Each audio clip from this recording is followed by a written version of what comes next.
Hey there, and welcome back to Rival Reviews, a podcast for anime and manga recommendations and reviews. As always, I am your host DJ, and let's just get into it.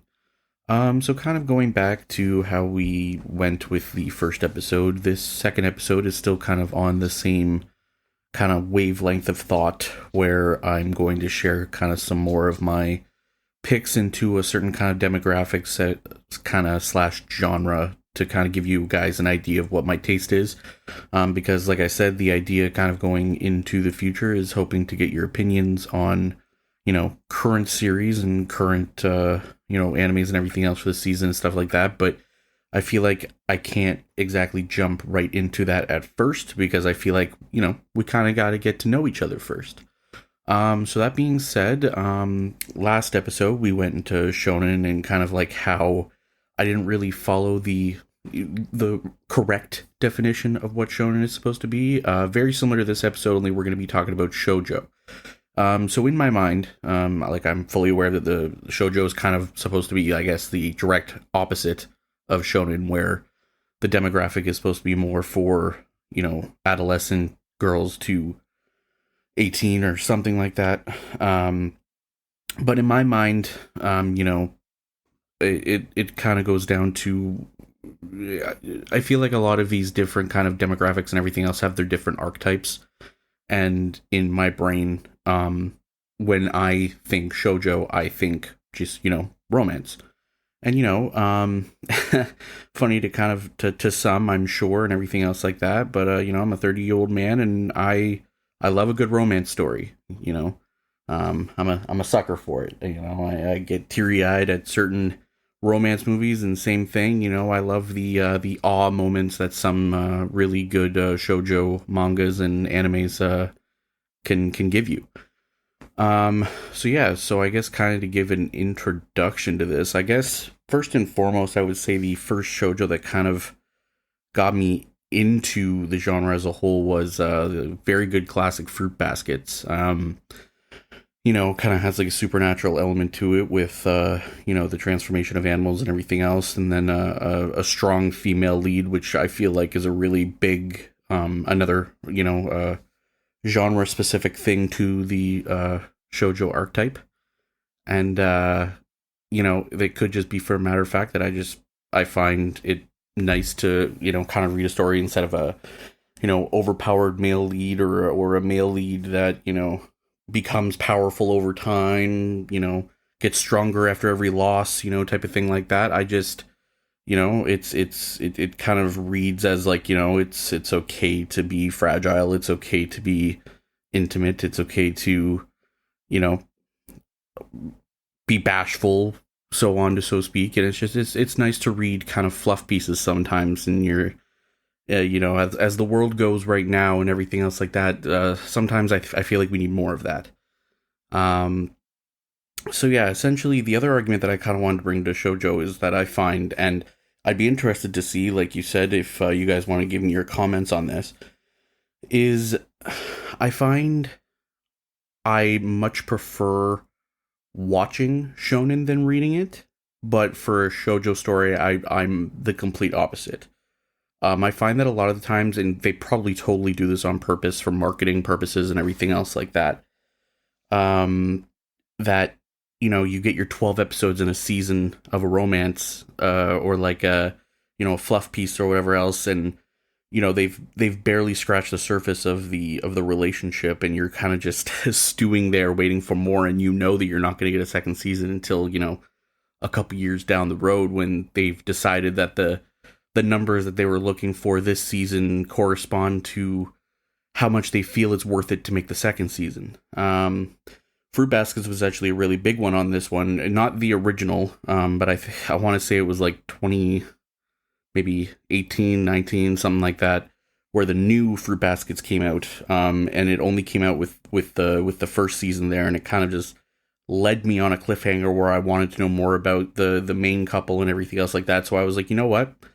This series has been, done since like 2007. I'm sure I could find a translation and read it. And sure enough, one search and there it was. And this kind of led me down the path, just the rabbit hole of, very generic shoujos, like, Our Spring Ride. Uh, there's a whole bunch of them. There's just all the generic type of ones that you can read and everything else like that. That everybody thinks like the little tiger, fruit baskets. Like I said, in the original, Horimiya was another really big one that I watched and was like, hey, I need to know more about this. And it kind of just led me to the fact that, like, I would much rather just read these stories to completion versus waiting for another season of the anime to come out. And I find that in terms of shonen, I found the exact opposite, where, it's cool to see that, like, oh, I can't believe, like, a good example, like, the One Piece fights and everything else, that's going to be a great fight and everything else like that, but I'm much more interested in seeing it crazily animated than I am flipping and scrolling down, the black and white picture. And again, I would love to know your comments on that.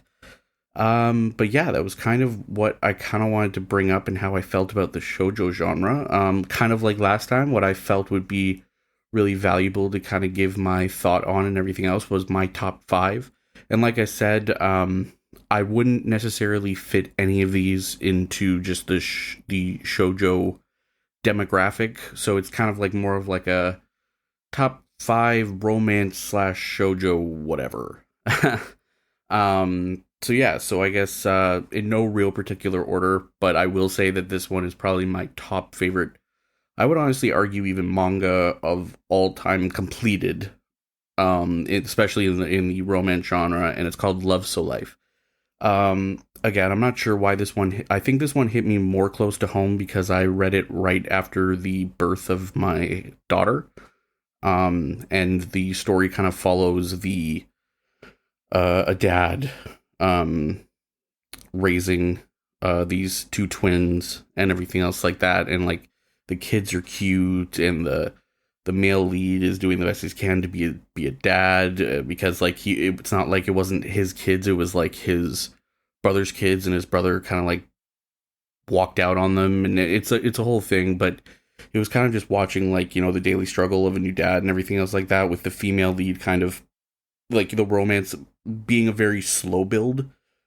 And though I would definitely say that obviously the romance is a really big part of it, it wasn't like the sole focus. Like a really big focus on this was also the family aspect, which, like I said, maybe it hit me different just because I had just become a dad and everything else like that, but it really hit really well. And I appreciated it for what it was. Next one on my list, I believe I kind of already brought it up. It would be Horimiya. Again, really cute fluff. Best way that I can describe it. Cute kind of like couple where, like, the female lead is one of those like moms that is like raising her siblings at home and nobody really knows about it.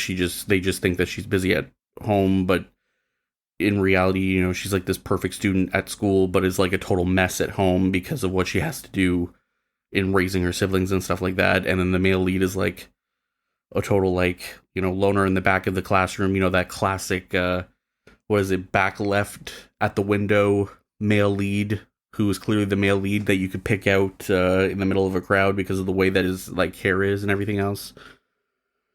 Kind of like, learns the I guess the secret life that the female lead is leading, and likes her for it and everything else like that, and respects her for it, and it's like a new feeling for her, and she feels that she can be more vulnerable for him. So I feel this one's a really good read, and the nice part is that I find that it's like it's not a story that.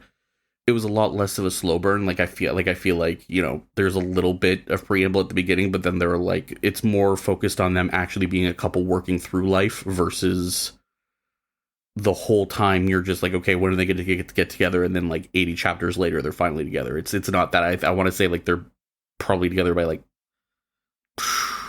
the 3rd chapter or something. Like it's very early.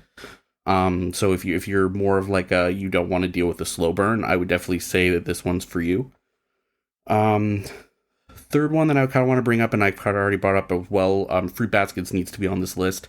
Like I said, I feel like it has a really good, healthy, line of, it finds a perfect balance between drama meets the supernatural element, meets the romance element, and it just kind of puts it all into one, and also has twists that you weren't expecting, which I find that in a lot of romance ones, you know, once the story is kind of set up and the characters are known and everything else and they're developed, you can, though, like, you'll still enjoy it, but like you know where the story is going. Though I would say that the main romance in this is very predictable. There are also a lot of side character romances, which I also appreciate, that it wasn't just focused on one and then a whole slew of like background characters trying to get the main characters together. Where this one, there's like a whole bunch of different other relationships going on, and some of them even you didn't see coming or didn't really expect them to work out, but then they did in the end. Which, like I said, I would say that if you need a nice little introduction to the romance, I would give Fruit Baskets the gold star of introductory kind of shoujo piece, I guess, because it does it really well. And like I said, the nice part about it is that it's also completed. A lot of the fluff pieces and or seasons that are coming out as of right now, they're all still continuing, so there is no finish. And then by the time that you catch up, you're looking at monthly releases, which can be daunting, especially depending on how big your library already is for the monthly releases. So yeah, number 4. The reason I kind of wanted to input this one into the list was due to the fact that it was actually the first, I guess, what is it? The first Yuri on the list. So it's called Bloom Into You. Fairly short, but very cute, and I think very well done. Again, I read this one. I didn't watch this one. I know that there is an anime out, but I did not partake in that one, but I did read it. And I did enjoy it. What I kind of liked about this one is that both of the characters are... Best way that I could describe it is that they're very deaf to their emotions. They don't really... It's kind of one of those... They learn what love is and then realize that what they had the entire time was sitting right in front of them, which, again, you can kind of see it as kind of lame and, like you can really like see where it's going and everything else like that. But I find that it's due to the fact that it is a shorter one. Like, I think it's only like 50 chapters or something like that. You can call it a slow burn, but it's a slow burn that does progress. I don't want to give any spoilers, but essentially, what I would say is that they were essentially almost in a relationship the entire time, but they didn't know that the feelings that they had were what they were. And it's just it's not meant to be funny, but it is kind of funny in a way. And that is really the best way that I can put it. So like I said, if you want a nice little quick read, like, honestly, I'm pretty sure I read that one in like an afternoon.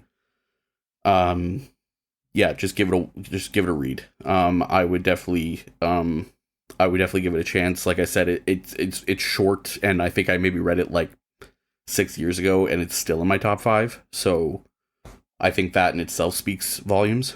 Last but certainly not least is I couldn't put one title here due to the fact that, so number 5, what I put is anything by Seo Kouji. And the reason I did this is because he has created this universe of characters that actually sometimes like kind of make appearances in other pieces and everything else like that. And you don't know that it's going to happen until you get really deep into it. And I find that he does like the realism of relationships really well. Like, it's not supposed to be fluffy. It's not supposed to be like I feel like he really tags into the actual emotions of these people. And what I like about his characters too is that a lot of his pieces, like Suzuki, Fuka,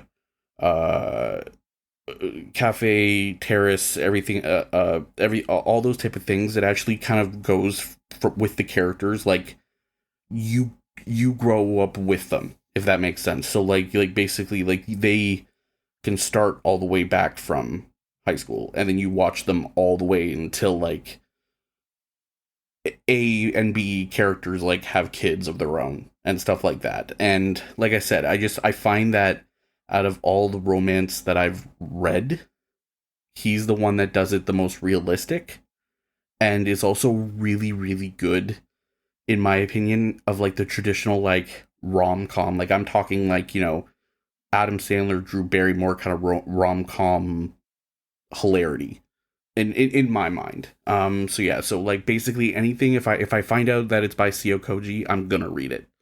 And what I think about it too is that it ties really well. I guess he himself was also a high school like really big athlete. So he incorporates sports and romance together, so it's not all focused on just the romance. Like I said, the romance, though, I wouldn't necessarily say the romance takes a back seat, but it's not the primary focus. It's either it could be sport related, like Suzuki, or if you're talking about Fuka, it was more about like the music industry and everything else like that, and actually kind of took a deep dive into like the drama and the life hardships that come out of that and stuff like that. So, like I said, just trust me, especially if you want like a realistic look at relationships and what they were, especially in like modern times. Anything by Seo Kouji, it does it well. I'll leave it at that. So yeah, so that's my top 5.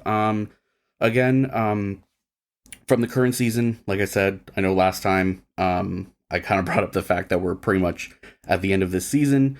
But like I said, you might be catching up on the holidays that are currently happening and everything else like that. So if I had to give a recommendation of something that is currently streaming, I would give it to Our Dating Story. Again, this story is very cutesy in the fact that it's a very innocent male lead and well, I guess the traditional sense you could call her a gal, I guess, or a gairu, I guess is the best way to put it. But she's more experienced, but like it's kind of one of those things where like he learns how to love and she learns what love actually is versus what she has thought what it has been this entire time. But like she's obviously just basically been with nothing but jerks, and this is the first like actual genuine guy that doesn't just want to, you know, do things with her. And it's a very cute story, and they both kind of learn what love is. It is a slow burn, I will give you that. I'm actually ahead of the anime currently because I read the manga first. I'm sure the anime is great if you're not really huge into reading manga. You'd much rather watch it. But I do find that the romance is very cute. Of course, I also want to give a special shout out to the ridiculousness that is I'm not even sure how many times they say it, but the 100 girlfriends that really, really, really, really, really love me or whatever. It's the most ridiculous premise. I still read it weekly. I don't know why. It's so dumb, but it's so funny and it's so ridiculous. So if you want more of like not a story-rich romance, but just the most ridiculous thing you've ever watched, go ahead and watch that. That's the only piece of advice I can give on that. So yeah, what I kind of want to do now is that, funny enough, first I want to thank all the people that watched or I guess listened to the first episode. I've already kind of gotten a couple questions, which weirdly enough, I got the questions off my email, which I thought was going to be the least used thing. If I'm being honest, I thought maybe, you know, Instagram or somebody might reach out to me on Facebook Messenger or something like that, but it was actually an email, and I appreciate you, and that's what it's there for. So yeah, let's get into it. So first question, which is a fair question. Why are you called Rival X Reviews? So, this one's kind of really simple. My gamer tag is Rival X Games, so instead of gaming right now, I'm reviewing. That's basically kind of where the thought process came from.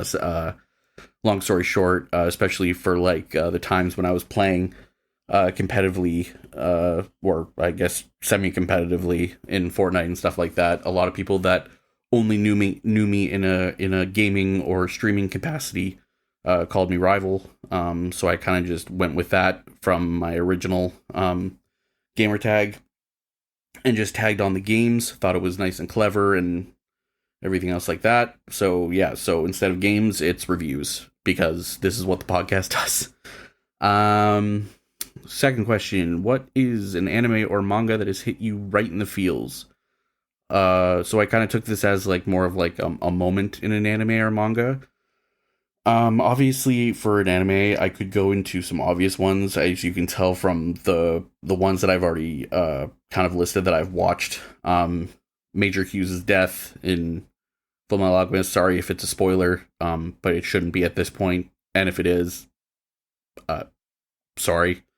And I guess another spoiler, if you don't want to hear it, don't go blah blah blah for a second, is Ace's death in One Piece. Both of those obviously hurt real bad. 10 out of 10, would not recommend if you're having a bad day.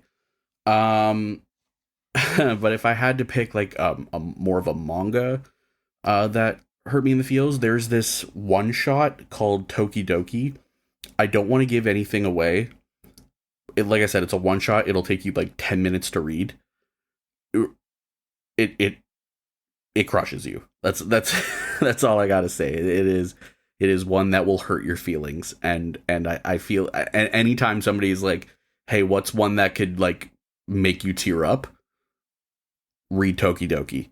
That's all I gotta say.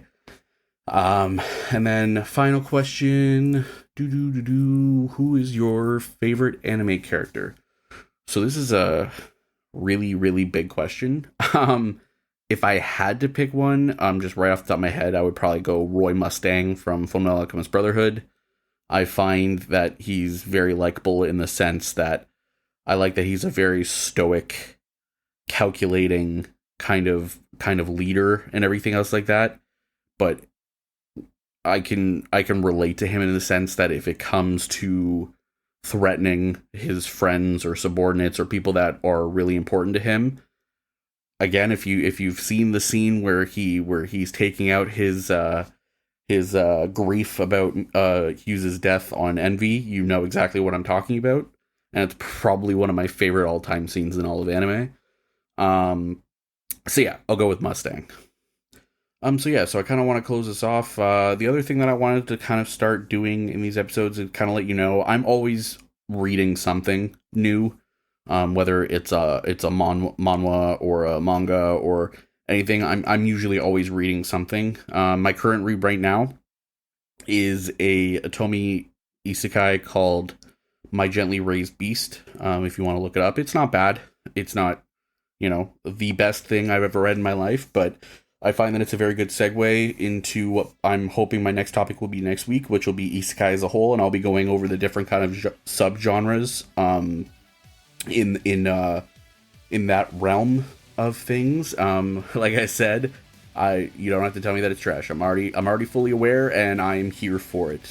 So like I said before I sign off, I've already gotten a few reviews and everything else like that. I've gotten huge support from a few of my friends and everything else reaching out. I just wanted to give a quick thank you to everybody. Thank you so much. The one thing I will say is I hope that in reading this, keep reviewing if you can. They really do help in the grand scheme of things. Like and follow any of my things. Like I said, I'm on every social, Rival X Reviews, Twitter, Instagram. I have a Facebook page where I will, try to post every time that a new episode comes up if you're not already following. And it's another way. Like I said, I want to hear your questions. I want to hear your comments on my reviews and everything else like that. And I would love to open up the conversation with you guys and kind of get a feel as to what you want to hear from this. So like I said, reach out on any of those things and that would be amazing. I know by the time that this comes out, it'll probably be either Christmas or very close to Christmas or anything else like that. Whether you celebrate, don't celebrate, I hope you guys are just kind of having a happy holidays and kind of a great end to 2023. And here's to 2024. So thank you for listening to Rival Reviews, and I will see you next week. Bye-bye.